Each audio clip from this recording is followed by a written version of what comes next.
গল্পের শুরুতেই আমরা আমাদের নায়িকা সিংকে দেখতে পাই। ওর মাত্র 22 বছর বয়স ছিল, কিন্তু ও অল্প বয়সেই একটা নোবেল লিখে ফেলেছে। কিছুদিন পরই ও গ্রাজুয়েট হবে। সে আমাদেরকে এই সব কিছু বলছিল আর রাস্তা দিয়ে হাঁটছিল। তখনই একটা ছেলে ওর সাথে ফ্লার্ট করার চেষ্টা করছিল। ছেলেটা ওর নোবেলের প্রশংসা করছিল। এরই মাঝে সিং দেখে চোর একটা মেয়ের ব্যাগ চুরি করে নিয়ে যাচ্ছে। এটা দেখে সিং তো চোরটাকে আচ্ছা মতো ধুলাই করে। ওর এ কাণ্ডকারখানা দেখে ওই ছেলেটা সেখান থেকে ভয়ে পালিয়ে যায়। আসলে সিং ছিল খুবই কিউট একটা মেয়ে, কিন্তু ওর সামনে কেউ যদি কোনো অন্যায় করে তাহলে ও তাকে আচ্ছা মতো করে ধুলাই করে। এ স্বভাবের জন্য আজ পর্যন্ত ওর নসিবে একটাও বয়ফ্রেন্ড জোটেনি। বেচারি এখনো পর্যন্ত সিঙ্গেলই রয়ে গিয়েছে। আর তোমরা কারা কারা এখনো সিঙ্গেল আছো তা কিন্তু অবশ্যই আমাকে কমেন্ট করে জানিয়ে যেও। যাই হোক, তারপর সিং ওর বেস্ট ফ্রেন্ড জিয়ার সাথে দেখা করতে যায়। সিং তো অনেক বেশি খুশি ছিল, কারণ কালকে সিং তার আইডল চ্যানের কোম্পানিতে ইন্টারভিউ দিতে যাবে। চ্যান ছিল একজন নোবেল রাইটার। বাড়ি এসে সিং দেখে কয়েকজন ওর নোবেলে কিছু খারাপ কমেন্ট করেছে, যেমন এটা তো সাধারণ নোবেলের মতোই, ইন্টারেস্টিং কিছুই নেই, সাথে নোবেলে কোনো ভিলেনও নেই। এসব কমেন্ট পড়ে সিং ঠিক করে ও তার নোবেলে কিছু চেঞ্জ আনবে। এবার সিং তার নোবেলের মধ্যে একজন ভিলেন তৈরি করে, যার নাম দেয় শাও। ও অনেক বেশি হ্যান্ডসাম আর অনেক শক্তিশালী ছিল। শাও আর সুপার ন্যাচারাল পাওয়ার দিয়ে সবকিছুই করতে পারে। সিং তো এই গল্পের হিরোইন বানিয়েছে নিজেকেই, আর হিরো বানিয়েছে তার আইডল চ্যানকে। আর শাও হলো ভিলেন। তারপর সিং এর মা তো তার নোবেল দেখে বলে, ভিলেন তো দেখি অনেক বেশি হ্যান্ডসাম, ওরই তো হিরো হওয়া উচিত। সিং বলে না, ও ভিলেনই থাকবে। তারপর সিং ফেরি ফাউন্ড ট্রেনের কাছে যায়। সবাই বলে এখানে যদি কেউ কয়েন ছুঁড়ে উইশ করে তাহলে তার উইশ পূরণ হয়। সিং এখানে উইশ করতে এসেছে যাতে ও কালকে ইন্টারভিউতে পাশ করে যায়। এখানে আমরা একজন রহস্যজনক লোককে দেখতে পাই। তখনই সেখানে একটা লাবিডাবি কাপল উইশ করতে আসে। ওদেরকে দেখে সিং তো মনে মনে বলতে থাকে, আমিও যদি একজন সত্যিকারের ভালোবাসার মানুষ পেয়ে যেতাম। এটা বলার সাথে সাথে ওর গলার একটা কয়েন ফাউন্টেনের মধ্যে পড়ে যায়। সিং এর কাছে কয়েনটা অনেক মূল্যবান ছিল। ও কয়েনটা তুলতে গেলে পানির গভীরে চলে যায়। সেখানে ও একটা ছেলেকে বেহুশ অবস্থায় দেখতে পায়। ঠিক তখনই তার চোখটা খুলে যায়। সিং নিজের কোলে ওই ছেলেটিকে দেখে খুবই ভয় পেয়ে যায়। ছেলেটার কোনো হুঁশ ছিল না, তাই সিং ছেলেটাকে কোলে করে হসপিটালের দিকে নিয়ে যেতে থাকে। এরই মাঝে ছেলেটার চোখ খুলে যায়। ছেলেটা আর কেউ না, সিং এর নোবেল ক্যারেক্টার শাও ছিল। শাও নোবেলের ভিলেন, কিন্তু আশ্চর্যজনকভাবে ও কোনোভাবে আসল দুনিয়াতে চলে এসেছে। তবে সিং এখানে বুঝতে পারে না যে শাও তার নোবেলের ক্যারেক্টার। সিং ওকে এখানে রেখেই চলে যাচ্ছিল, কিন্তু শাও ওকে আটকে দেয় আর ওর সাথেই কথা বলতে থাকে। শাওয়ের কাছে তো সিং এর এসব পোশাক খুবই আজব লাগছিল, তাই সিং বলে এটা 21 শতক, এখানে সবাই এরকম জামা কাপড় পরে। সিং ওর কয়েনটা খুঁজছিল, তখনই শাও ওকে কয়েনটা দেখিয়ে বলে, তুমি কি এটা খুঁজছো? সিং বলে, হ্যাঁ, এটা আমার কয়েন, আমাকে এটা দিয়ে দাও। কিন্তু শাও ওকে কয়েনটা দিতে চাচ্ছিল না। তাই সিং বলে, আমি তোমার জীবন বাঁচিয়েছি আর তুমি আমার সাথে এরকম করছো। শাও ওকে কয়েনটা দিয়ে সেখান থেকে চলে যাচ্ছিল। তখনই সিং ওর সাথে কথা বলার জন্য ওর পিছন পিছন যায় আর ওর হাত ধরে। শাও বলে, তুমি আমার জীবন বাঁচিয়েছো, এখন কি তুমি সেটার জন্য আমার কাছ থেকে প্রতিদান চাও? এটা বলে সে তো সিংকে কিস করতে যায়। সিং তো লজ্জা পেয়ে সরে যায় আর বলে, না না, তুমি যেতে পারো। বেচারি কি আর বলবে, প্রতিদান হিসেবে কিস তো আর নিতে পারবে না। এবার দুজন দুজনের রাস্তায় চলে যায়। শাওয়ের কাছে তো মডার্ন দুনিয়ার সবকিছুই আজব লাগছিল, তাই ও এসব বোঝার জন্য লাইব্রেরিতে যায়। সেখানে বই পড়ে ও জানতে পারে ও টাইম ট্রাভেল করে 5000 বছর আগে চলে এসেছে। মানে ও টাইম ট্রাভেল করে ভবিষ্যতে চলে এসেছে। যেটা দেখি সে তো খুবই অবাক হয়ে যায়। পরের দিন সিং কোম্পানিতে ইন্টারভিউ দিতে আসে। ও খুব ভালোভাবেই ইন্টারভিউ দেয়। এখানে চ্যান আর ওর বেস্ট ফ্রেন্ড মিনও ছিল। মিনের কাছে তো সিং এর ইন্টারভিউটা অনেক ভালো লাগে। ফিরার পথে সিং এর হিলটা রাস্তায় আটকে যায়। সিং তো কিছুতেই হিলটা বের করতে পারছিল না। আশেপাশের লোকজনও তাকে কোনো হেল্পই করছিল না। এটা দেখে সিং মনে মনে বলে, কেউ যদি আমাকে একটু সাহায্য করতো কতই না ভালো হতো। এটা বলার সাথে সাথেই সিং এর গলায় থাকা কয়েনটা জলজল করে ওঠে। আর সিং এর এই কথা শাও শুনতে পায়। শাও তখন টেলিপোর্ট হয়ে সেখানে চলে আসে। এখানে এসে শাও তো সিংকে বলতে থাকে, তুমি আমাকে এখানে কেন ডাকলে? সিং বলে, আমি আবার কখন তোমাকে ডাকলাম? সিং এর হিল আটকে ছিল, তাই শাও ওর পাওয়ার দিয়ে হিলটা ভেঙে দেয়। তারপর শাও সিংকে বলে, আমি 5000 বছর ভবিষ্যতে চলে এসেছি, তুমি আমাকে এখানে নিয়ে এসেছো, তুমি আমাকে প্রথমবার ডেকে এনেছো, এখন আবার তোমার সাহায্যের কথা শুনে আমি না চাওয়া সত্ত্বেও তোমার কাছে চলে এসেছি। সিং বলে, তোমার নাম কি? শাও বলে, আমার নাম শাও। এটা শুনে সিং তো অবাক হয়ে যায় আর মনে মনে বলে, ও আমার নোবেলের ভিলেন না তো? এই ভয়ে সে তো এখান থেকে পালিয়ে যায় আর দৌড়ে ফেরি ফাউন্টের কাছে চলে আসে। শাও ওর পিছন পিছন সেখানে চলে আসে আর বলে, তুমি আমাকে এখানে নিয়ে এসেছো, তাই আমাকে ফেরত পাঠানোর দায়িত্ব তোমার। সত্যি করে বলো তো, তুমি আমার সাথে কি করেছো? সিং শাওকে বলে না যে শাও ওর লেখা নোবেলের একজন ভিলেন, ও আসল কোনো মানুষই না। সিং বলে, আমি তো কিছুই করিনি, একটা উইশ করেছি যেন ইন্টারভিউতে পাশ করতে পারি। তখনই ওর মনে পড়ে ও তো এটাও উইশ করেছিল যেন সে সত্যিকারের ভালোবাসার মানুষ পেয়ে যায়। তবে এ কথা সে শাওকে বলে না। তারপর ওরা দুজন মিলে অনেক চেষ্টা করে যাতে শাও ওর দুনিয়ায় চলে যেতে পারে, কিন্তু কোনোভাবেই কাজ হচ্ছিল না। শাও তো ওর দুনিয়ায় ফিরিয়ে যেতে পারে না, তাই ওরা দুজন টায়ার্ড হয়ে শুয়ে পড়ে। তারপর সিং ঘুমিয়ে পড়লে ও ফেরিল্যান্ডে পৌঁছে যায়। এখানে ওই রহস্যজনক লোকটিও ছিল। আসলে উনি হলো ফেরি ফাউন্ডের ফেরি, ওনার নাম হলো ব্যান।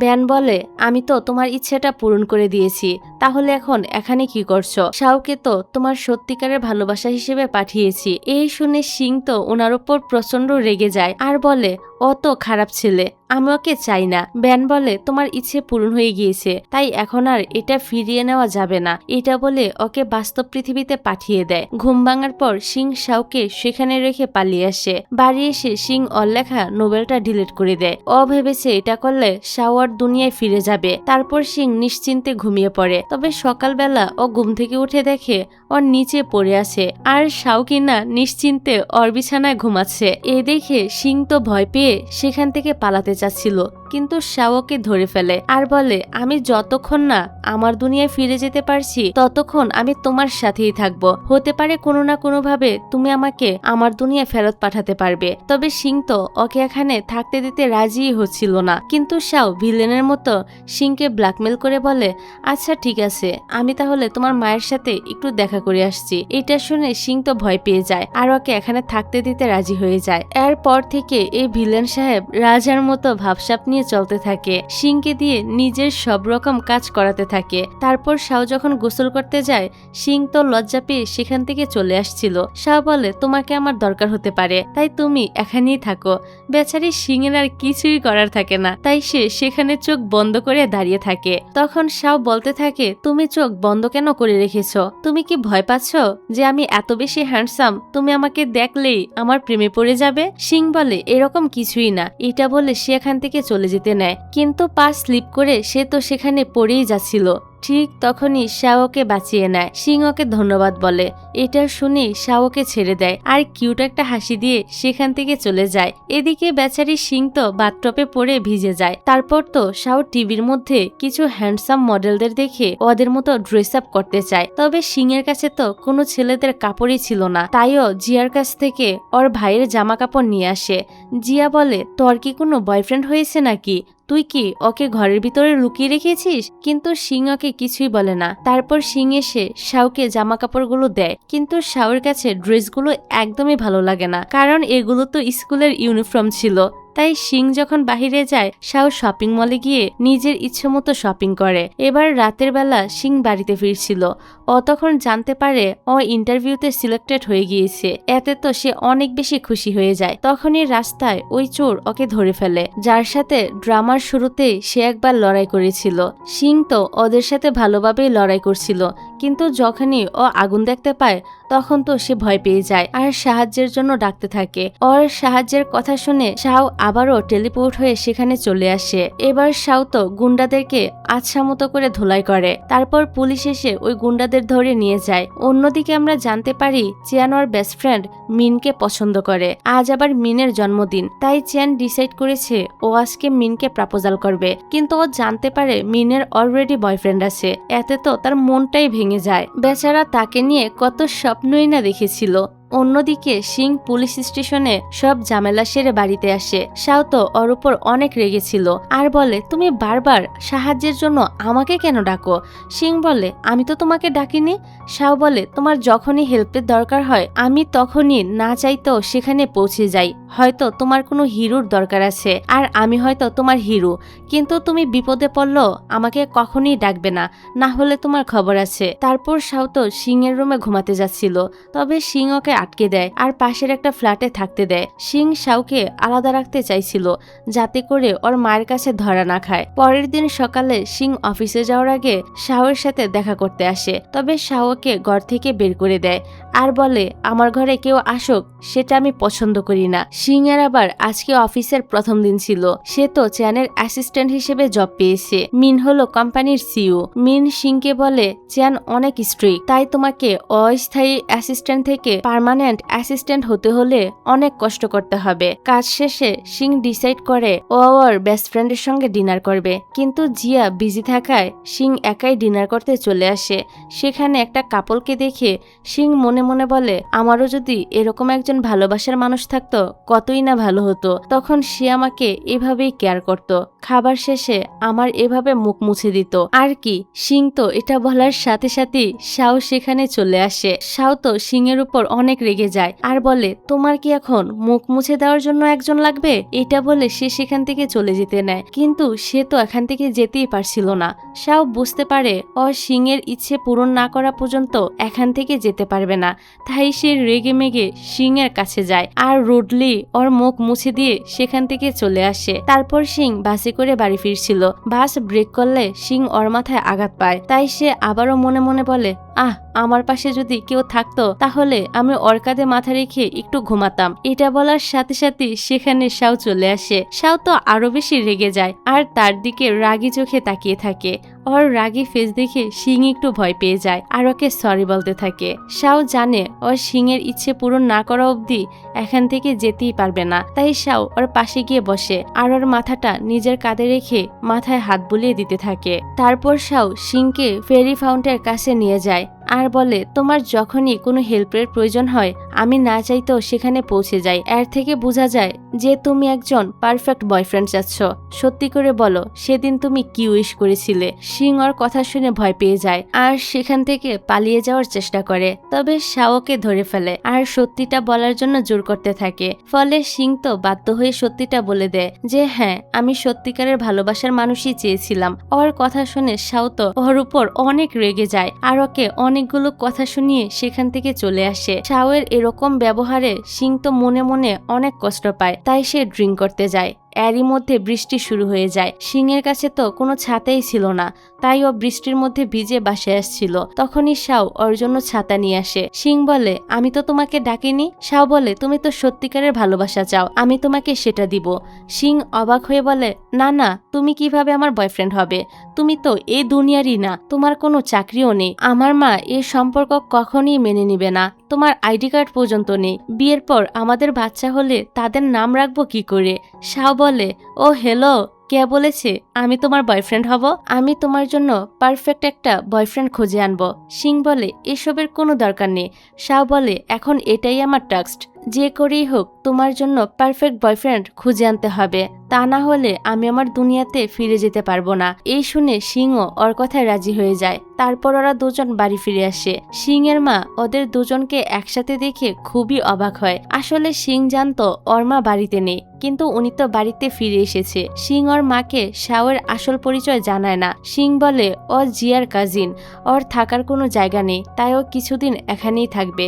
তারপর ওরা সবাই একসাথে ডিনার করতে বসে। সিং এর মা আবার এত ভালো একটা রান্না করতে জানতো না, কিন্তু শাও ওনার রান্না খেয়ে অনেক প্রশংসা করে। এতে সিং এর মা অনেক বেশি খুশি হয়ে যায়। তারপর সিং এর মা সিংকে বলে, শাও তো দেখি অনেক হ্যান্ডসাম আর ভালো একটা ছেলে, তুমি চাইলে ওর সঙ্গে ডেট করতে পারো। সিং তো ওর মাকে না করে দেয়। পরের দিন সিং অফিসে যাওয়ার জন্য বের হয়। শাও আগে থেকে ওর জন্য ওয়েট করছিল। শাও বলে, চলো তোমার বয়ফ্রেন্ড খুঁজতে হবে। সিং ভাব নিয়ে বলে, দরকার নেই, অলরেডি অনেকগুলো ছেলে আমার পিছনে পড়ে আছে। শাও বলে, ঠিক আছে চলো ওদের সাথে দেখা করতে যাই। মিথ্যে বলে বেচারি সিং তো ফেসে যায়। সিং প্ল্যান করে শাওকে জিয়ার ক্লাবে নিয়ে আসে, যাতে শাও সিংকে জিয়ার ফ্রেন্ডদের সাথে দেখে মনে করে সত্যিই ছেলেগুলো ওর জন্য পাগল। তবে জিয়া সিং এর প্ল্যানের 12টা বাজিয়ে দেয়। জিয়া মনে করেছে শাও সিংকে পছন্দ করে, তাই সে শাওকে বলে, তুমি একদমই চিন্তা করো না, সিং তো মেয়েদের মতো চলাফেরা করে না, তাই আজ পর্যন্ত কোনো ছেলে ওকে পাত্তাই দেয়নি। এবার শাও বুঝতে পারে কেন এখনো পর্যন্ত সিং এর কোনো বয়ফ্রেন্ড হয়নি। শাও চেষ্টা করে যাচ্ছিল যাতে সিং এর কোনো বয়ফ্রেন্ড হয় আর ও নিজের দুনিয়াতে ফিরে যেতে পারে। তারপর সিং অফিসে যায়। চেন যখন জানতে পারে সিং ওর অ্যাসিস্ট্যান্ট, তখন সে মিনকে বলে, আমার কোনো অ্যাসিস্ট্যান্টের দরকার নেই, তুমিই তো আমার সব কাজ করো। মিন বলে, আমি সবসময় তোমার পাশে থাকতে পারবো না, তাই তোমার অ্যাসিস্ট্যান্টের প্রয়োজন। এটা শুনে চেনের তো মন খারাপ হয়ে যায়। পরের সিনে শাও সিনকে জোর করে শপিং এ নিয়ে যায়, ওর জন্য অনেকগুলো নতুন ড্রেস কিনে। শাও সিং এর পুরো লুকটাই চেঞ্জ করে দেয়। তারপর সিংকে জোর করে ব্লাইন্ড ডেটে নিয়ে আসে বয়ফ্রেন্ড বানানোর জন্য। শাও ডেট করার জন্য অনেকগুলো ছেলে নিয়ে এসেছিল, কিন্তু সিং এর একটা ছেলেকেও পছন্দ হয় না। এরই মাঝে মিন সিংকে কল দেয় আর বলে, তোমাকে চ্যানের বাড়িতে গিয়ে কিছু পেপারস দিয়ে আসতে হবে। এটা শুনে সিং মনে মনে অনেক বেশি খুশি হয়ে যায়, কারণ এ বাহানায় সে এই ব্লাইন্ডের থেকে বাঁচতে পারবে। সিং শাওয়ের কথা পাত্তা না দিয়ে চ্যানের বাসায় চলে আসে, আর এখানে এসে বাথরুমে চ্যানকে বেহুশ অবস্থায় দেখে অত অনেকটাই ভয় পেয়ে যায় আর সাহায্যের জন্য চিল্লাতে থাকে। ফলে শাও সেখানে চলে আসে। এখানে আবার চ্যান ড্রেসলেস অবস্থায় ছিল। সিং ওকে দেখতে গেলে শাও ওর চোখ হাত দিয়ে ঢেকে ফেলে আর বলে ওর কিছুই হয়নি। তারপর ওরা দুজন মিলে চ্যানকে বিছানায় শুয়ে দেয়। কিছুক্ষণ পর চ্যানের জ্ঞান ফিরে আসে আর ওর শাওকে দেখে সিংকে ওর বিষয়ে জিজ্ঞাসা করে। সিং শাওকে নিজের প্রতিবেশী হিসেবে পরিচয় করিয়ে দেয়। সিং চ্যানের সাথে এত মিষ্টি করে কথা বলছে দেখে শাও বুঝে যায় সিং চ্যানকে পছন্দ করে। তাই ও পরে সিংকে জিজ্ঞাসা করে, তুমি কি তোমার বসকে পছন্দ করো, তুমি ওর সঙ্গে ডেট করতে চাও? সিং তো আমতামতা করে বলতে থাকে, এরকম কিছুই না, আমি ওনাকে আমার আইডল হিসেবে পছন্দ করি। তারপর ওরা যখন বাড়ি ফিরছিল তখন সিং এর মা ওদেরকে একসাথে দেখে ফেলে। উনি মনে করে শাও আর সিং এর মধ্যে কিছু একটা চলছে। পরের দিন শাও সিংকে অনেকগুলো টিপস দেয় চ্যানকে পটানোর জন্য। শাও সিংকে বলে, তোমাকে তোমার বসের সাথে ডেট করতে হবে।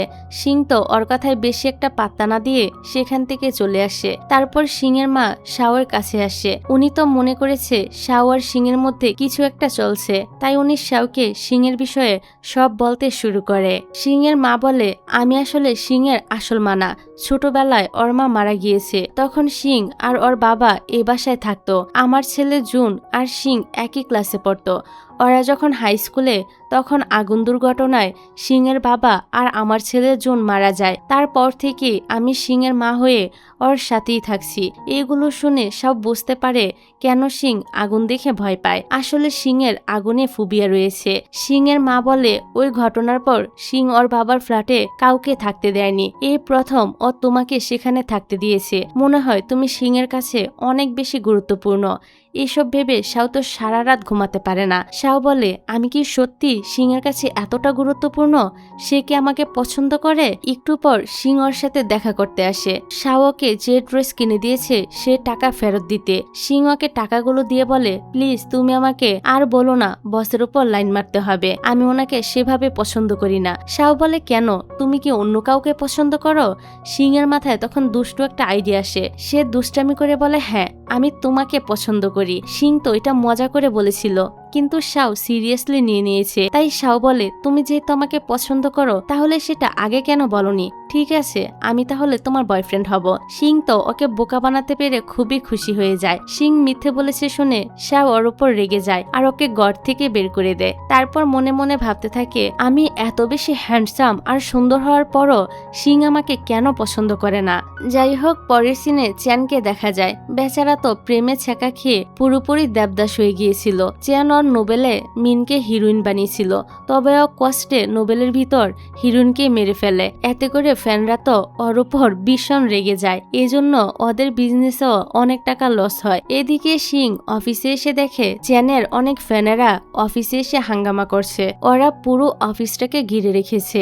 এমনকি কিছু টক্সিক ফ্যান চ্যানকে মারার হুমকি পর্যন্ত দিচ্ছে। তারপর রাতের বেলা একজন ফ্যান চ্যানের উপর অ্যাটাক করার চেষ্টা করে।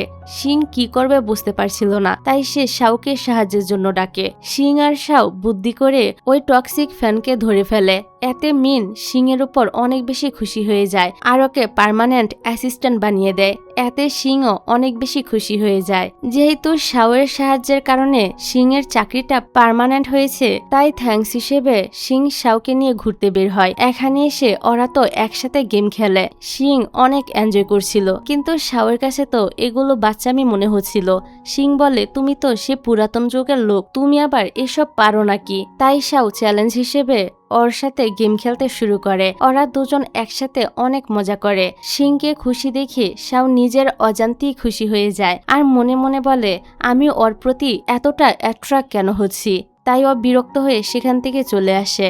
সিংও ওর পিছন পিছন আসতে থাকে। পরের দিন শাও সিং এর জন্য অনেকগুলো জামা কাপড় কিনে নিয়ে আসে আর ওকে খুব সুন্দর করে রেডি করিয়ে অফিসে পাঠিয়ে দেয়, যাতে সিং চ্যানকে ইমপ্রেস করতে পারে। অফিসে আসার পর সবাই তো সিং এর এই নতুন লুক দেখে ওর অনেক প্রশংসা করতে থাকে। নতুন লুকে সিংকে অনেক প্রিটি লাগছিল।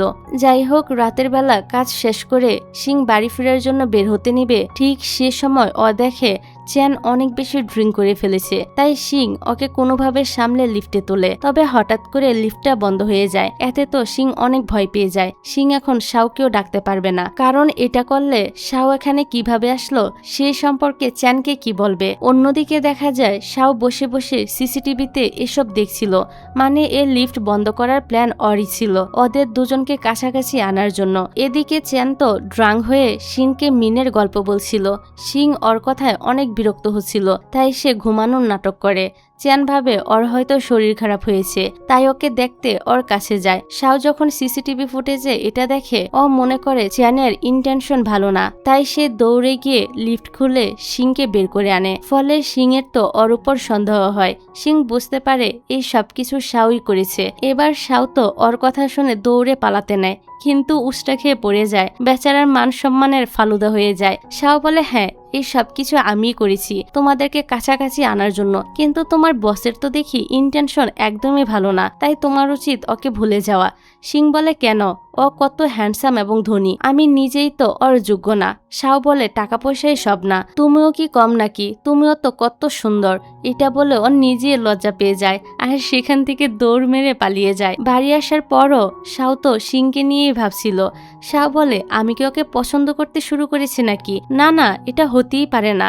অন্যদিকে চ্যান অনেক সাহস করে মিনের কাছে যায় ওর অনুভূতিটা প্রকাশ করার জন্য, তবে মিনের সামনে গিয়ে ও আর কিছুই বলতে পারে না। অনেক সাহস করে চ্যান মিনকে জিজ্ঞাসা করে, তোমার রিলেশন কেমন চলছে? মিন বলে, আমাদের ব্রেকআপ হয়ে গিয়েছে। এটা শুনে চ্যান তো অনেক বেশি খুশি হয়ে যায়। এদিকে সিং অনেক ড্রাঙ্ক হয়ে বাড়িতে আসে। শাও এর আগে কখনোই আইসক্রিম খায়নি, তাই সিং ওর জন্য আইসক্রিমও নিয়ে এসেছে। সিং তো মাতাল হয়ে অনেক উল্টাপাল্টা কাজ করে, তারপর শাওর উপরই ঘুমিয়ে পড়ে। শাও ওকে রুমে শুয়ে দেয়। ঘুমের ঘরে সিং তো ওর হাতটা ধরে রেখেছিল, তাই শাও ওর হাতটা ধরে এভাবেই সেখানে ঘুমিয়ে পড়ে। এবার সিং ঘুম থেকে ওঠার আগেই শাওয়ার রুমে চলে আসে। শাও এখন পুরোপুরি সিংয়ের প্রেমে পড়ে গিয়েছিল। শাও দিনের বেলায়ও সিংকে নিয়ে দুষ্টু দুষ্টু স্বপ্ন দেখছিল। সব জায়গায় ও সিংকে দেখছিল, যেটাতে তো তার পুরো পাগল প্রায় অবস্থা। তাই শাও সিংয়ের থেকে দূরে থাকার চেষ্টা করে। দূরে থাকার জন্য ওর সাথে ইচ্ছে করে ঝগড়া করে। শাও সিংকে ইগনোর করতে শুরু করে, যেটা সিংয়ের কাছে খুবই অদ্ভুত লাগছিল। পরের সিনে চ্যান আর সিংকে একসাথে দেখা যায়। চ্যান সিংয়ের কাছ থেকে কিছু টিপস নেয় মিনকে পটানোর জন্য। তারপর চ্যান মিনকে নিয়ে আর্ট এক্সিবিশনে যায়, কিন্তু মিন সেখানে গিয়েও কাজ নিয়ে ব্যস্ত হয়ে যায়। এতে চ্যানের মনটা একটু খারাপ হয়ে যায়। এদিকে শাও তো এখনো সিংকে অ্যাভয়েড করেই যাচ্ছিল। তাই সিং মনে করে শাও আর দুনিয়ায় ফিরতে পারছে না বলে ওর মন খারাপ। তাই সিং শাওর মন ভালো করতে ওকে নিয়ে ঘুরতে বের হয়। ওদের সাথে জিয়া আর ওর বন্ধু হানও ছিল। আমরা জানতে পারি হান জিয়াকে পছন্দ করে, তবে কোনোভাবেই নিজের মনের কথা ওকে বলতে পারছে না। তারপর সিং আর শাও একটি বক্সের মধ্যে ঢুকে, যেটা আবার তালা মারা ছিল। সেখানে কতগুলো পোস্ট ছিল যেগুলো ওদেরকে রিক্রিয়েট করতে হবে, তারপরই তারা এখান থেকে বের হতে পারবে। ওরা মজার সাথে পোস্টগুলো রিক্রিয়েট করছিল, যেটা খুবই ফানি ছিল। শেষের পোস্টটা ছিল জড়িয়ে ধরা। শাও একটু নার্ভাস হয়ে পড়ে। সিং তখন স্বাভাবিকভাবে বলে, জড়িয়ে ধরলে সমস্যা কোথায়? তুমি কি অন্য কোনো মেয়েকে পছন্দ করো নাকি, যার জন্য এমনটা করছো? সিং অনেক প্রশ্ন করছিল। এতে শাও আরো বেশি নার্ভাস হয়ে পড়ে। তাই ও হঠাৎ করে সিংকে জড়িয়ে ধরে আর মনে মনে বলে, হ্যাঁ আমি একজনকে পছন্দ করি, আর সেটা তুমি নিজেই। যেহেতু ওরা সবগুলো টাস্ক কমপ্লিট করতে পেরেছে, তাই ঘরের দরজা খুলে যায় আর দুষ্টু সিং শাওকে রেখেই দৌড়ে বেরিয়ে যায়। তারপর ওরা সবাই একসাথে বাড়ি ফিরছিল। শাও মনে মনে বলে, বোকা মেয়েটা বুঝতেই পারছে না যে আমি তাকে কত পছন্দ করি। এদিকে সিং তো আসলে এসবের কিছুই বুঝতে পারছিল না, তবে সে অনেক বেশি খুশি ছিল, কারণ শাওয়ের মন এখন অনেক ভালো হয়ে গিয়েছে। শাও আর তাকে ইগনোর করছে না দেখে সে খুবই খুশি হয়। বাড়ি এসে শাও মনে মনে ভাবতে থাকে, ও যখন এভাবে খুশি আছে, তাহলে আমি ওর সাথে এভাবেই সময় কাটাবো। পরের দিন অফিসে যাওয়ার পর মিন সিং এর নোবেলের অনেক প্রশংসা করে। সিং বলে, আমি তো সেটা ডিলিট করে দিয়েছিলাম। তবে সে দেখতে পায় ওর এক ফ্যান আগে থেকেই সে নোবেলের স্ক্রিনশট নিয়ে অনলাইনে আপলোড করে রেখেছিল। মিন তো তাকে নোবেল কম্পিটিশনে অংশগ্রহণ করতে বলে। কম্পিটিশনের জন্য ওকে আবার একটি নতুন নোবেল লিখতে হবে। এদিকে শাও আবার সিংকে মেসেজ করছিল, কিন্তু অনেকক্ষণ হয়ে যাওয়ার পরও সিং ওর মেসেজের রিপ্লাই দেয় না। তাই শাও একেবারে সিং এর অফিসের সামনে চলে আসে। তারপর ওরা দুজন মিলে একসাথে লাঞ্চ করতে যায়। শাও তো সিং এর সাথে একদম বয়ফ্রেন্ডের মতোই বিহেভিয়ার করছিল। ও সিং এর সামনে কিউট সাজার চেষ্টা করছিল, কিন্তু এ মাথা মোটা মেয়ে এই ছেলেটার মাঝে এত পরিবর্তন দেখেও কিছুই বুঝতে পারে না। সিং যেহেতু ওর ফিলিংস বুঝতেই পারছে না, তাই শাও এবার অসুস্থ হওয়ার নাটক করে, যাতে ও সিং এর সাথে বেশি সময় কাটাতে পারে। সিং ও সত্যি সত্যি মনে করে ওর শরীর অনেক খারাপ, তাই সে ওর অনেক কেয়ার করছিল। সিং সারা রাত ধরে তার অনেক যত্ন করে। পরের দিন সকালে সিং শাওর জন্য স্যুপ বানিয়ে নিয়ে আসে আর ওকে নিজের হাতে খাইয়ে দেয়। এতে তো শাও মনে মনে অনেক বেশি খুশি হয়ে যায়, কারণ ও যেমন চেয়েছে ঠিক তেমনটাই হচ্ছে। ও খুশিতে নাচতে শুরু করে, কিন্তু সিং এর আসার আওয়াজ শুনে আবারও অসুস্থ হবার নাটক করে। সিং যেহেতু অফিসে চলে যাবে, তাই ও ওর মাকে রেখে যায় শাওয়ের যত্ন করার জন্য। পুরোটা দিন সিং এর মা তো শাওয়ের অনেক খেয়াল রাখে।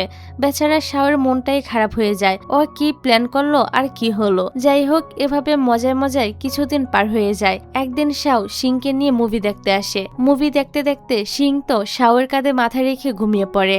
এটা শাওর কাছে ভালোই লাগে। তারপর বাড়ি ফেরার সময় সিং শাওকে সরি বলে ওর কাঁধে মাথা রেখে ঘুমানোর জন্য, আর বলে, আসলে আমি একটু চিন্তায় আছি, আমি একটা নোবেল কম্পিটিশনে অংশগ্রহণ করব, তবে বুঝতে পারছি না নোবেলে কি লিখব। শাও বলে, তুমি নোবেলও লেখো, আগে বলনি তো।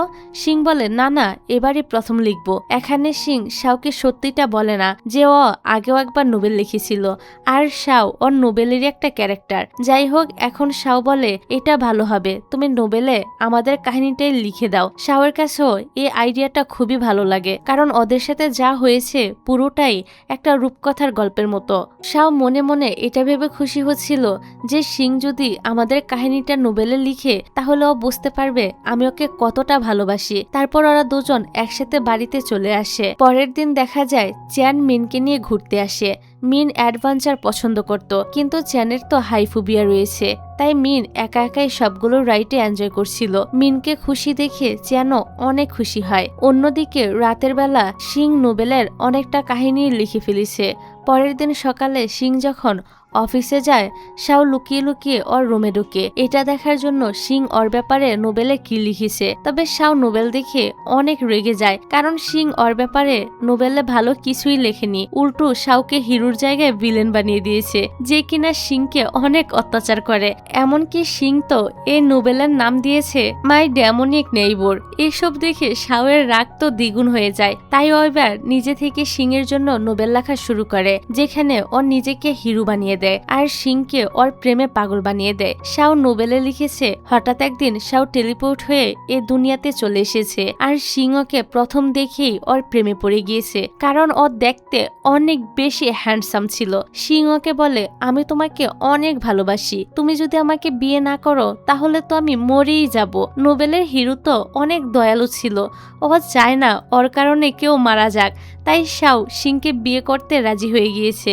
শাও তো কাহিনীটাকে ঠিক এভাবেই নোবেলে লিখে দিয়েছিল। তারপর সিং তো ওর লেখা নোবেল দেখে তার উপর অনেক রেগে যায় আর বলে, কি আজে বাজে জিনিস লিখেছ, আমি কবে তোমাকে বিয়ে করতে চেয়েছি। এই বিষয়টা নিয়ে ওদের দুজনের মাঝে তো ঝগড়া শুরু হয়ে যায়। পরে শাও ভাবতে থাকে, সিং আমার ব্যাপারে এত খারাপ কেন ভাবে, আমি এতটা হ্যান্ডসাম, এরপরও ও আমাকে পছন্দ কেন করে না। সাথে সে আরো বলতে থাকে, এবার নতুন কোনো প্ল্যান করতে হবে ওকে ইমপ্রেস করার জন্য। এবার শাও জিয়ার সাথে দেখা করে ওর কাছ থেকে কিছু আইডিয়া নেয় সিংকে পটানোর জন্য। তারপর থেকে শাও সিং এর সাথে ভালো ব্যবহার করতে শুরু করে। শাও সিং এর সাথে একদম নোবেলের হিরোদের মতো ব্যবহার করছিল, ওর অনেক কেয়ার করছিল।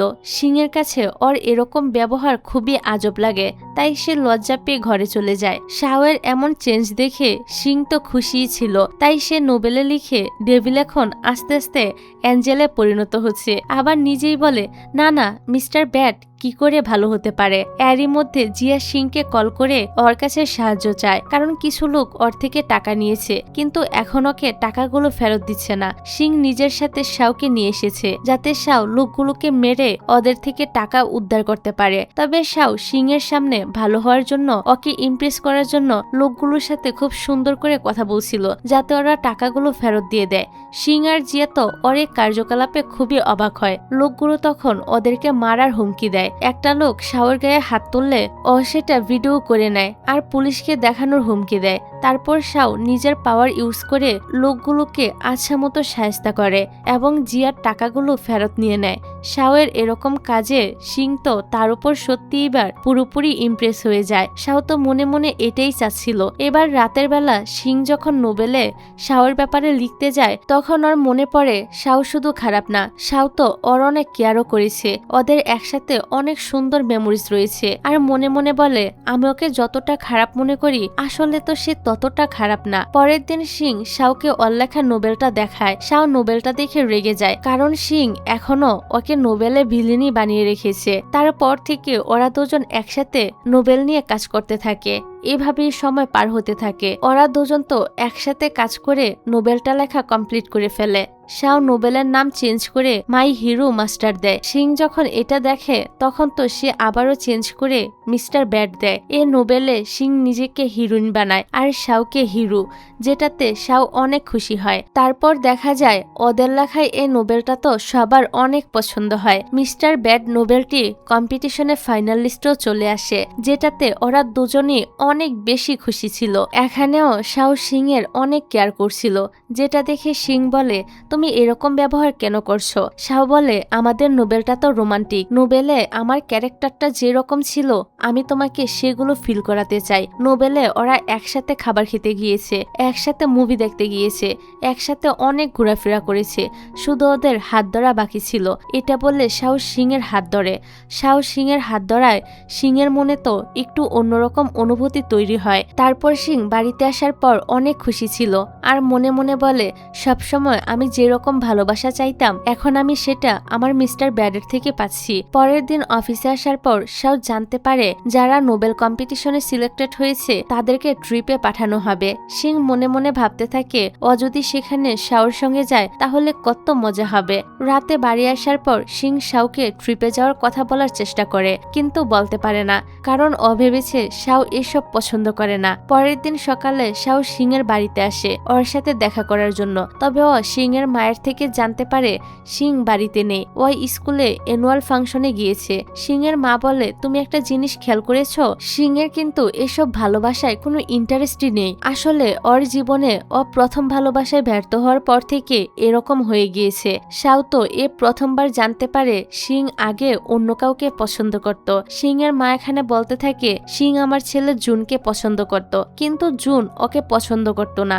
সিং এর মা সিং আর জুনের স্কুল লাইফের কথা বলতে থাকে। সিং জুনকে অনেক পছন্দ করত, তাই নানা রকম বাহানা দিয়ে সবসময় ওর সাথে থাকার চেষ্টা করত, কিন্তু জুন ওকে পছন্দ করত না, তাই ওকে সবসময় ইগনোর করত। আর হঠাৎ একদিন সিং এর বাবা আর জুন আগুনে পুড়ে মারা যায়। তারপর থেকে সিং আগুনকে ভয় পায় আর কখনোই কাউকে ভালোবাসতে পারেনি। যাই হোক, পরের সিনে দেখা যায় সিং স্কুলে ছিল, ওর উপর একটা কার্টুন পড়তেই যাবে, তখনই সেখানে শাও চলে আসে আর ওকে বাঁচিয়ে নেয়। ওকে এখানে দেখে সিং তো মনে মনে অনেক খুশি হয়ে যায় আর রিয়েলাইজ করতে পারে ও শাওকে পছন্দ করে। সিং তো মনে মনে বলতে থাকে, জুন, এই প্রথমবার আমি তোমার পর অন্য কাউকে পছন্দ করলাম, কিন্তু আমার ভয় হচ্ছে ও যদি আমাকে তোমার মতো না করে দেয়। তারপর সিং অনেক সাহস করে শাওকে ট্রিপে যাওয়ার কথা বলে। শাও তো ওর সাথে ট্রিপে যেতে রাজি হয়ে যায়। এদিকে আমরা মিন আর চ্যানকে দেখতে পাই, ওরাও এই স্কুলের অ্যানুয়াল ফাংশনে এসেছে, কারণ আগে ওরাও এই স্কুলেই পড়তো। সেই ইভেন্টে চ্যানের ওর বাবার সাথে দেখা হয়ে যায়। ওর বাবা ওকে অপমান করতে থাকে।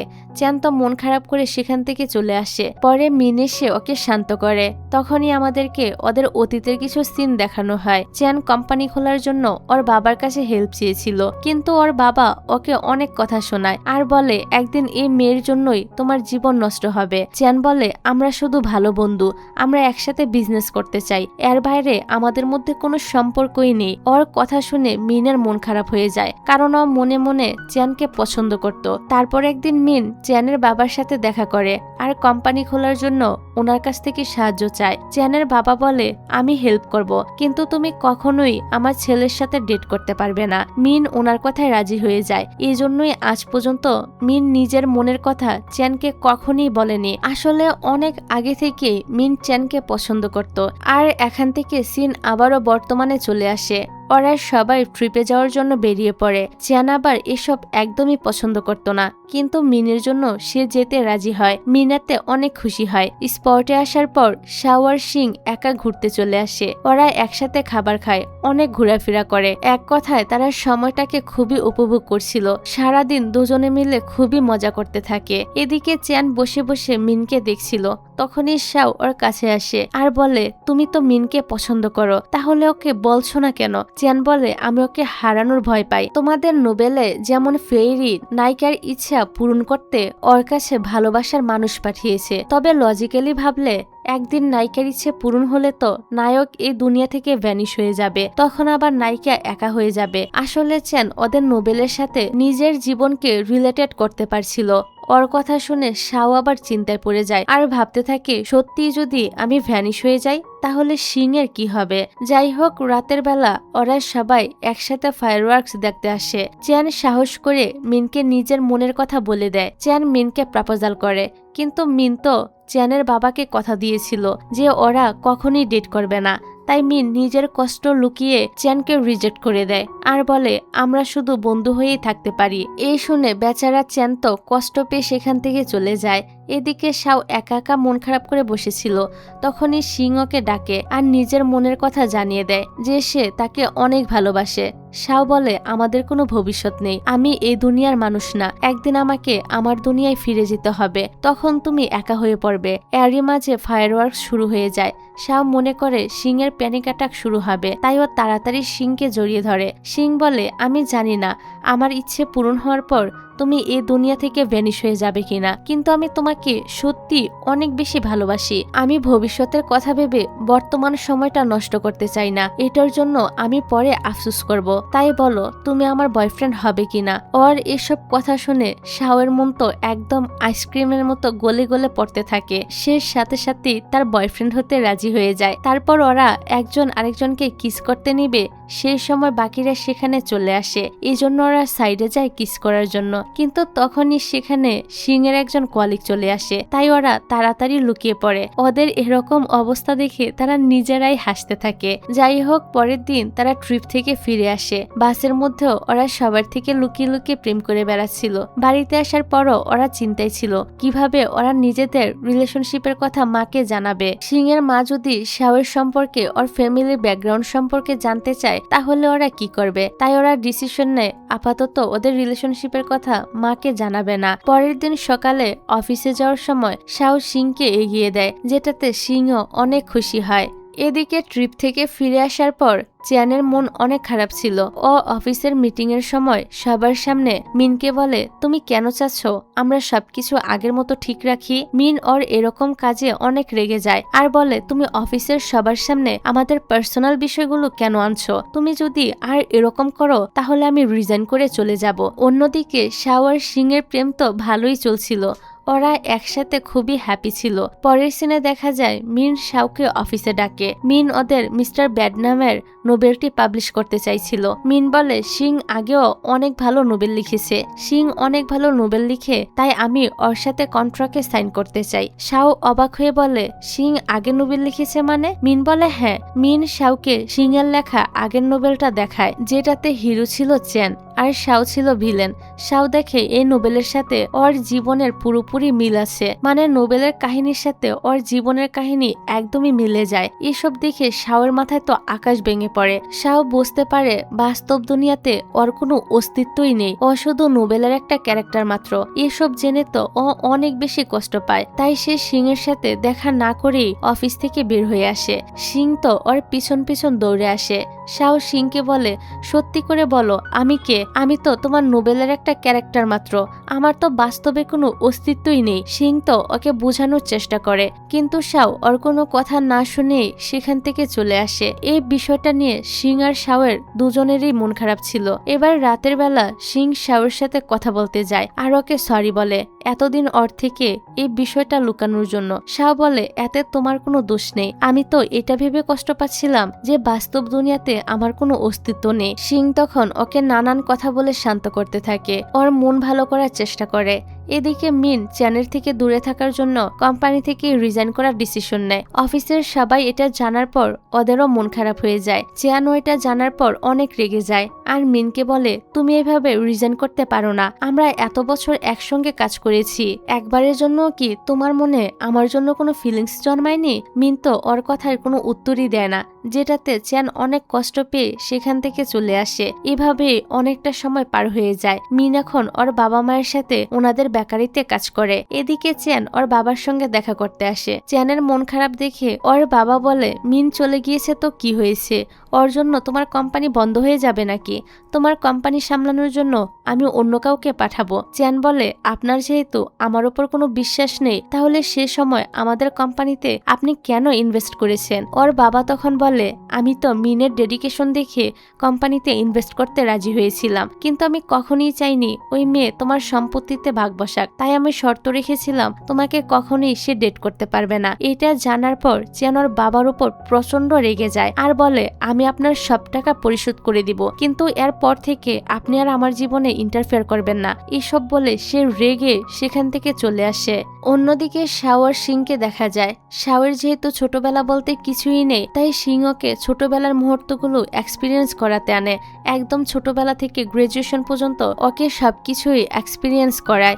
সিং শাওয়ের জন্য জন্মদিনের ব্যবস্থা করে। শাও মোমবাতিতে ফু দেওয়ার আগে উইশ করে আর বলে, আমি সবসময় আসল দুনিয়াতেই থাকতে চাই, সিং এর পাশে থেকে ওকে প্রটেক্ট করতে চাই। তারপর শাও সিংকে কিস করে।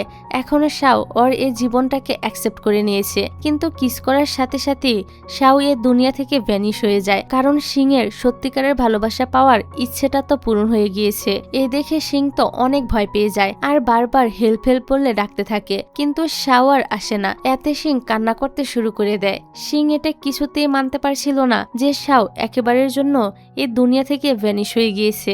অন্যদিকে শাওকে দেখা যায় ও নোবেলের দুনিয়াতে চলে এসেছে। ও সেখানকার লোকদের জিজ্ঞাসা করে ফেরি ফাউন্টেনের কাছে যায় আর সেখানে গিয়ে বারবার উইশ করতে থাকে যাতে ও সিংয়ের কাছে পৌঁছাতে পারে, কিন্তু কোনোভাবেই কাজ হচ্ছিল না। এভাবেই সময় পার হতে থাকে। সিং তো প্রতিনিয়তই শাওয়ের আসার অপেক্ষা করছিল। ও প্রতিটা সময় শাওকে খুব বেশি মিস করত। এদিকে চেন তার নিজের কাজে অনেক মনোযোগ দেয়, কারণ তাকে তো এখন নিজের বাবার কাছে প্রমাণ করতে হবে যে সেও তার বাবার থেকে কম না, আর তার বাবাকেও ওনার টাকাগুলো ফেরত দিতে হবে। তাই সে একজন ইনভেস্টরের সাথে ডিল করতে যায়।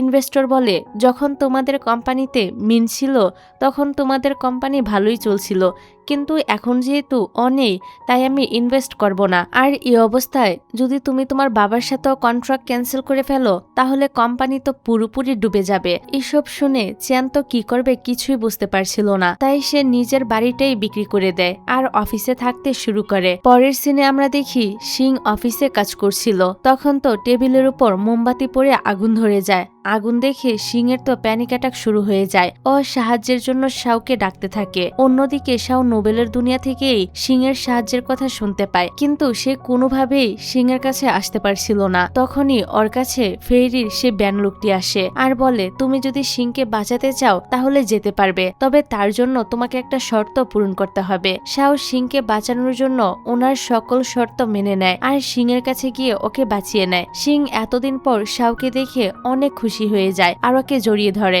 কিন্তু শাওকে না চেনার নাটক করে। শাও তো ওকে নিজের কাছ থেকে দূরে সরায় আর রেগে সেখান থেকে চলে আসে। সিং ওর পিছন পিছন গিয়ে বলে, তোমার কি কিছুই মনে নেই? আমরা দুজন দুজনকে ভালোবাসি। শাও তো তখন আরো তাকে উল্টাপাল্টা অনেক কথা বলে রাগ দেখিয়ে সেখান থেকে চলে আসে। শাওয়ের এমন ব্যবহারে সিং তো কান্না করতে শুরু করে দেয়। সিংকে এভাবে কষ্ট পেতে দেখে শাওয়েরও কিন্তু অনেক বেশি কষ্ট হচ্ছিল, কিন্তু তার এখন কিছুই করার নেই। ওকে তো আবারও ফিরে যেতে হবে। ও চায় না ওর জন্য সিং আর কোনো কষ্ট পাক। এদিকে সিং এসব ভাবছিল আর ওর মাথায় তখন একটা আইডিয়া আসে।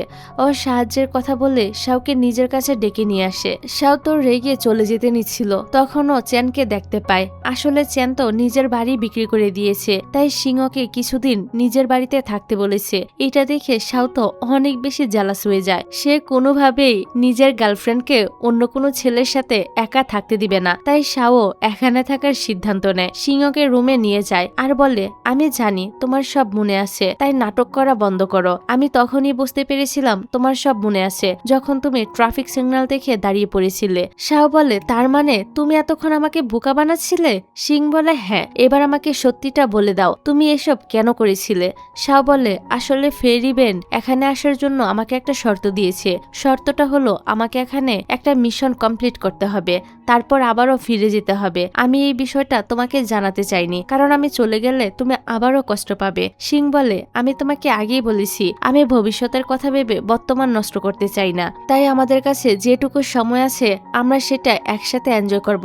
শাও এবার সিং এর কথা মেনে নেয়। এবার রাতের বেলা ওরা দুজন তো একসাথে ঘুমিয়ে পড়ে। পরের দিন সকালে সিং ঘুম থেকে উঠে দেখে শাও চ্যানের অনেক খাতির যত্ন করছে, যেটা দেখে ও খুশি হয়। চ্যান জানতে পারে শাও আর সিং রিলেশনশিপে আছে। চ্যানও তাদের জন্য অনেক খুশি হয়। তারপর চ্যান অফিসে এসে বাকি স্টাফদেরকে বলে যে নোবেলগুলো ফাইনালের জন্য সিলেক্ট করা হয়েছে সেগুলো এখন পাবলিক করা হবে। কাজ করার সময় চ্যানের বারবার মিনের কথা মনে পড়ছিল।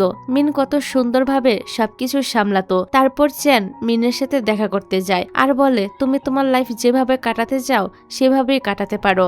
আমি এখন ইন্ডিপেন্ডেন্ট হতে চাই, বাবার সামনে নিজেকে যোগ্য প্রমাণ করতে চাই। মিন ওর এরকম চেঞ্জ দেখে অনেক খুশি হয়, কারণ ও সবসময় এমনটাই চাইতো। তারপর ওরা দুজন একসাথে কিছু সুন্দর সময় কাটায়। অন্যদিকে সিং ওর মা আর শাওকে নিয়ে ওর বাবার জুনের মেমোরিয়াল ট্যাবলেট দেখতে আসে। সিং ওর বাবার সাথে শাওকে নিজের বয়ফ্রেন্ড হিসেবে পরিচয় করায়। এটা শুনে সিং এর মা তো অনেক অবাক হয়, সাথে অনেকটা খুশিও হয়, কারণ উনি তো আগে থেকেই শাওকে পছন্দ করতেন। যাওয়ার সময় সিং এর মা শাওকে বলে, তুমি এখন কি কাজ করো, তোমার ভবিষ্যতের প্ল্যান কি? শাও বলে, আমি এখনো সেসব নিয়ে ভাবিনি। ওর কথা শুনে সিং এর মা তো চিন্তায় পড়ে যায়, কারণ কোনো মাই তো নিজের মেয়েকে বেকার ছেলের কাছে বিয়ে দিবে না। সিংয়ের মা এই বিষয়টা নিয়ে সিংকে বকাবকি করতে থাকে। সিং বলে, মা, অনেক বিষয় আছে যেগুলো আমি তোমাকে বলতে পারবো না। ওর মা এই কথাগুলো শুনে অনেক কষ্ট পায়। এবার রাতের বেলা শাও স্বপ্নে জুনকে দেখতে পায়, যেখানে ও জানতে পারে জুন আসলে মনে মনে সিংকে পছন্দ করত, তবে ওর সামনে যেতে লজ্জা পেত, তাই ও সবসময় সিংকে ইগনোর করত। স্বপ্নে এগুলো দেখে শাও তো লাফ মেরে ঘুম থেকে উঠে পড়ে আর বলে, এসব কিছু কি সিংকে বলা ঠিক হবে? শাও বুঝতে পারে ফেরিবেন ওকে এই মিশনটাই দিয়েছে। পরের দিন অফিসে গেলে সবাই সিংকে অভিনন্দন জানায়, কারণ সিংয়ের নোবেল এখন ট্রেন্ডিং এ আছে। এটা জানার পর শাও অনেক খুশি ছিল। তারপর তারা দুজন একসাথে সেলিব্রেট করতে আসে। ওরা দুজন একসাথে ডিনার করে। তখনই হঠাৎ করে রেস্টুরেন্টে আগুন ধরে যায়। আগুন দেখে সিং তো প্যানিক করতে শুরু করে। শাওকে জড়িয়ে ধরে শান্ত করে। সিং একটু স্বাভাবিক হলে ওরা দুজন হাঁটতে বের হয়। এখানে শাও সিংকে বলে, তুমি হয়তো এখনো জুনকে ভুলতে পারোনি, তাই আগুন দেখে ভয় পাও। সিং বলে, কেন, তুমি ওকে নিয়ে জেলাস হচ্ছ? শাও বলে, হ্যাঁ, একটু একটু তো জেলাস হচ্ছি।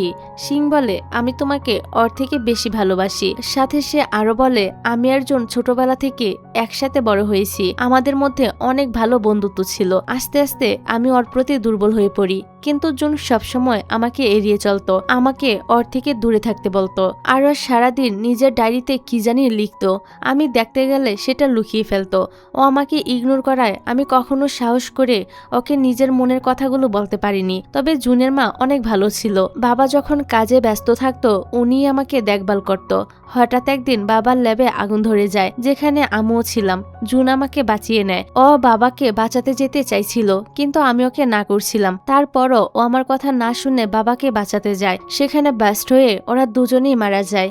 জুন মারা যাওয়ার আগ পর্যন্ত আমার দিকে তাকিয়েছিল। সিং আরো বলে, জুন অনেক ভালো একটা ছেলে ছিল, সাথে ইন্টেলিজেন্টও ছিল, তবে সে আমাকে পছন্দ করত না। আর দেখো, আমাকে বাঁচাতে গিয়ে সে মারা গেল। এসব বলে সে অঝরে কান্না করতে থাকে। ওর এসব কথা শুনে শাও অবশেষে ওকে সত্যিটা বলে দেওয়ার ডিসিশন নেয়। শাও বলতে থাকে, এবার আমি ফিরে আসার পর থেকে জুন সবসময় আমার স্বপ্নে আসছে। স্বপ্নে আমি জানতে পেরেছি জুনও তোমাকে পছন্দ করত। তবে সিং ওর কথা বিশ্বাস করে না। ও মনে করে শাওর মন ভালো করার জন্য এসব বলছে। বাড়িতে এসে শাও এটাই ভাবতে থাকে, ফেরিবেন হয়তো আমাকে এই মিশনটাই দিয়েছে। আমাকে যে করেই হোক সিং এর ফায়ার ফোবিয়াটা দূর করতে হবে, আর সেই ঘটনা ওর সামনে আবারও পুনরায় তৈরি করতে হবে। এদিকে মিন চ্যানের কথাই ভাবছিল। চ্যান সবসময় ওর অনেক খেয়াল রাখতো। ওর খুশিতেই চ্যান খুশি হতো। সকল বিপদ আপদ থেকে তাকে রক্ষা করার চেষ্টা করত। মিনও বুঝতে পারে চ্যান সত্যি ওকে অনেক ভালোবাসে। পরের দিন সিং অফিসে গেলে চ্যান ওকে বলে, তোমার রিজাইন করা উচিত। সিং ওর কথা শুনে তো ঘাবড়ে যায়। চ্যান বলে, তুমি অনেক ভালো নোবেল লেখো,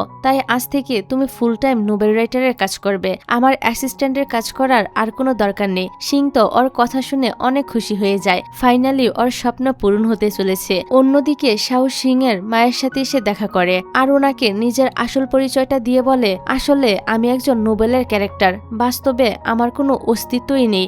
স্বাভাবিকভাবে সিং এর মা তো ওর কথা বিশ্বাসই করে না, তাই শাও ওনার সামনে নিজের সুপার পাওয়ারগুলো দেখাতে থাকে। এসব দেখে সিং এর মা ওর কথা বিশ্বাস করে নেয় আর বলে, তুমি নোবেল ক্যারেক্টার হয়ে বাস্তব দুনিয়াতে কিভাবে এসেছো? শাও বলে, আমি সিং এর ফায়ার ফোবিয়া দূর করতে এসেছি। সিং আগুনে ভয় পায়। আমরা যদি ওর ভিতর থেকে সে ভয়টা দূর করতে পারি তাহলে ও পুরোপুরি ঠিক হয়ে যাবে। সিং এর মা ওর কথা শুনে ওকে সাহায্য করতে রাজি হয়ে যায়। পরের সিনে দেখা যায় সিং চ্যানের অ্যাসিস্ট্যান্টের পদ থেকে রিজাইন করে দেয় আর নতুন অ্যাসিস্ট্যান্ট নিয়োগ দেওয়ার জন্য ইন্টারভিউ রাখে। এখানে আবার মিন ইন্টারভিউ দিতে আসে। মিনকে এতদিন পর কোম্পানিতে দেখে সিং তো অনেক বেশি খুশি হয়ে যায়। তবে চ্যান যখন জানতে পারে ওর নতুন অ্যাসিস্ট্যান্ট মিন, তখন তো সে রেগে যায়। চ্যান মিনকে বলে, আমি তো তোমাকে বলেছি তুমি তোমার নিজের ইচ্ছা মতো তোমার লাইফটা কাটাতে পারো, আমার স্বপ্ন পূরণের জন্য তোমাকে কষ্ট করতে হবে না। অবশেষে মিনও তার নিজের ভালোবাসার কথা চ্যানকে বলে দেয়। মিন বলে, আমি তো আমার ভালোবাসার মানুষের স্বপ্ন পূরণ করতে এসেছি, ওর খুশিতেই আমি খুশি।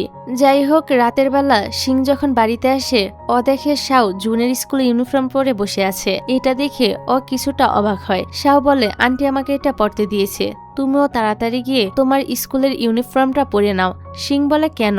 শাও বলে আমি এখান থেকে চলে যাওয়ার আগে তোমার ফায়ার ফোবিয়া দূর করতে চাই। তারপর থেকে শাও সিং এর সাথে জুনের মতোই ব্যবহার করতে থাকে, ওই সব কিছু করে যেগুলো সিং জুনের সাথে ফেস করেছে। মানে শাও অতীতের ঘটনাগুলো আবারও পুনরায় তৈরি করে। এইসব দেখে সিং এর তো জুনের মৃত্যুর কথা মনে পড়ে যায় আর সে কান্না করতে শুরু করে। জুনের মৃত্যুর জন্য সে নিজেকেই দোষ দিচ্ছিল। শাও তখন তাকে শান্ত করে জড়িয়ে ধরে আর বলে তোমাকে বাঁচানোর জন্য জুন নিজের জীবন স্যাক্রিফাইস করেছে। এটা ওর নিজেরই ডিসিশন ছিল, কারণ সে তোমাকে অনেক পছন্দ করত। জুন তোমাকে সে ছোটবেলা থেকেই পছন্দ করত, কিন্তু কখনো সাহস করে তোমাকে বলতে পারিনি। এসব কিছু সত্য, কারণ আমি এগুলো স্বপ্নে দেখেছি। জুনের মৃত্যুর জন্য তুমি দায়ী না। এসব কিছু বলার পর শাও তো সিং এর সামনে তারাবাতি নিয়ে আসে। তবে এবার আর সিং আগুন দেখে ভয় পায় না। আসলে এতদিন সিং নিজেকে জুনের মৃত্যুর জন্য দায়ী মনে করত। ও সবসময় নিজের মধ্যে একটা গিল্টিনেস ধরে রাখত, যার জন্য ও আগুন দেখে ভয় পেত। তবে সে এখন সত্যিটা জানার পর নিজেকে গিল্টিনেস থেকে বের করতে পেরেছে। ও এখন আর নিজেকে জুনের মৃত্যুর জন্য দায়ী মনে করে না, তাই ও আর আগুন দেখে ভয়ও পায় না। ফাইনালি সিং এর ফায়ার ফোবিয়া দূর হয়ে যায়। এতে সিং আর শাও দুজনই অনেক বেশি খুশি ছিল। ওরা তো খুশির ঠেলায় একজন আরেকজনকে কিস করে ফেলে। যেহেতু শাও নিজের মিশন কমপ্লিট করে ফেলেছে, তাই সে আবারও আসল দুনিয়া থেকে ভ্যানিশ হয়ে যায় আর নোবেলের দুনিয়াতে চলে আসে। এবার শাও ফেরি ভ্যানকে বলে আমি তো আমার মিশন কমপ্লিট করেছি, তাই আমার একটা উইশ পূরণ করুন। সিং এর জীবনে এমন কাউকে পাঠান যে ওকে সত্যি অনেক ভালোবাসবে, তবে আমার মতো কাউকে পাঠিয়েন না। ব্যান বলে তুমি কি মনে করেছো তুমি নোবেলের একটা ক্যারেক্টার? উনি এবার শাওকে 10 বছরের আগের ঘটনা বলতে থাকে। একদিন উনি যখন নিজের সুপার পাওয়ার ব্যবহার করেছিল, তখন জুন ওনাকে দেখে ফেলে আর বলে আপনি এটা কিভাবে করলেন? ওর মুখটা বন্ধ রাখতে ব্যান তখন ওকে একটা কয়েন দেয় আর বলে তুমি ফাউন্টেনে কয়েনটা ফেলে যেটা উইশ করবে সেটাই পূরণ হবে। উনি ভেবেছিল জুন হয়তো কোনো খেলনা চাইবে, তবে জুন উইশ করে আমি সবসময় আমার বন্ধু সিং এর পাশে থেকে ওকে প্রটেক্ট করতে চাই। ব্যান এটা শুনে তো চিন্তায় পড়ে যায়, কারণ জুন এখন সিংকে বাঁচাতে গিয়ে নিজেই বিপদে পড়বে। জুন সিংকে অনেক ভালোবাসতো, বড় হওয়ার পরও ওর অনুভূতি বদলায়নি। আর একটা সময় জুন সিংকে বাঁচাতে গিয়ে নিজেই মারা যায়। জুন মারা যাওয়ার পর জুনের সেই কয়েনের লকেটটা সিং নিজের গলায় পরে রাখতো জুনের স্মৃতি হিসেবে। এরপর থেকে ফেরি ভ্যান সবসময় অপেক্ষা করত সিং কখন একটা উইশ করবে আর উনি সেটা পূরণ করে ওকে খুশি করবে, কারণ জুনের উইশ ছিল সিংকে প্রটেক্ট করা আর ওকে সবসময় খুশি রাখা।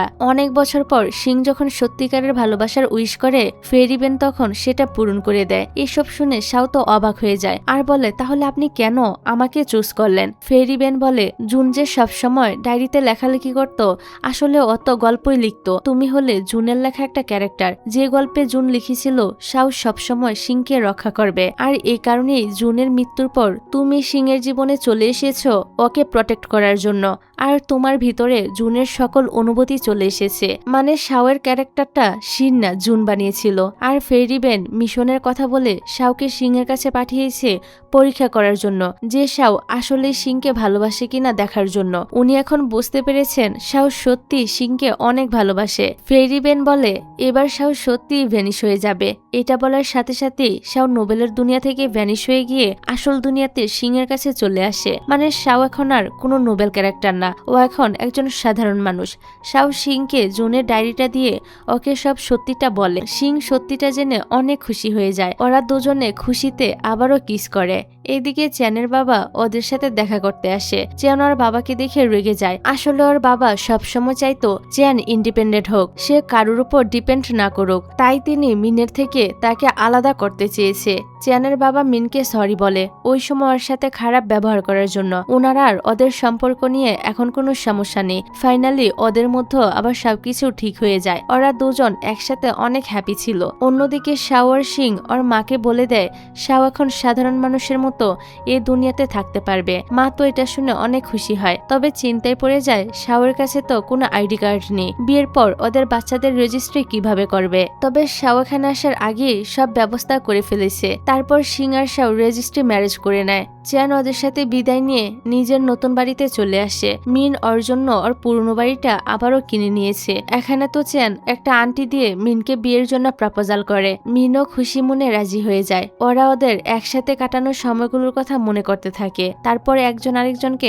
রোমান্টিক একটা কিস করে। এবার সিন চেঞ্জ করে একেবারে সিং আর শাওর বিয়ের দিন দেখানো হয়। সিংকে বিয়ের ড্রেসে দেখে শাও তো নিজের চোখ সরাতেই পারছিল না। ওরা দুজনও নিজেদের একসাথে কাটানো সুন্দর সময়গুলোর কথা মনে করতে থাকে। তারপর ওরা দুজনের কাছে নিজেদের ভালোবাসা প্রকাশ করে এবং সব নিয়মকানুন মেনে বিয়েটা করে ফেলে। সিং যখনই বুকেটা ছুঁড়ে মারে, হান সেটা ধরে ফেলে আর বুকেটা দিয়ে জিয়াকে প্রপোজাল করে ফেলে। জিয়া তো ওর প্রপোজালটা অ্যাকসেপ্ট করে নেয়। ফাইনালি ওরাও এক হয়ে যায়। আজকে সিং আর শাওয়ের ফার্স্ট নাইট ছিল। ওরা একজন আরেকজনকে দেখে তো অনেক বেশি লজ্জা পাচ্ছিল। ওরা এখন একসাথে রাত কাটাবে সেটা ভেবে। পরের দিন সকালে ওরা জুনের মেমোরিয়ালের সামনে চলে আসে। শাও জুনকে বলে, তুমি চিন্তা করো না, তোমার ভালোবাসার মানুষকে আমি অনেক ভালো রাখবো। এরই মাঝে সিং এর লেখা মিস্টার ব্যাড নামের নোবেলটি অনেক পপুলারিটি পায়। নোবেলটি কিছুদিনের মধ্যেই সোল্ড আউট হয়ে যায়। এভাবে হাসি খুশিতে অনেকটা সময় পার হয়ে যায়। তারপর কয়েক বছর পরের সিন দেখানো হয়। সিং আর শাওর এখন একটা মেয়ে হয়েছে। ওরা একসাথে অনেক খুশি ছিল।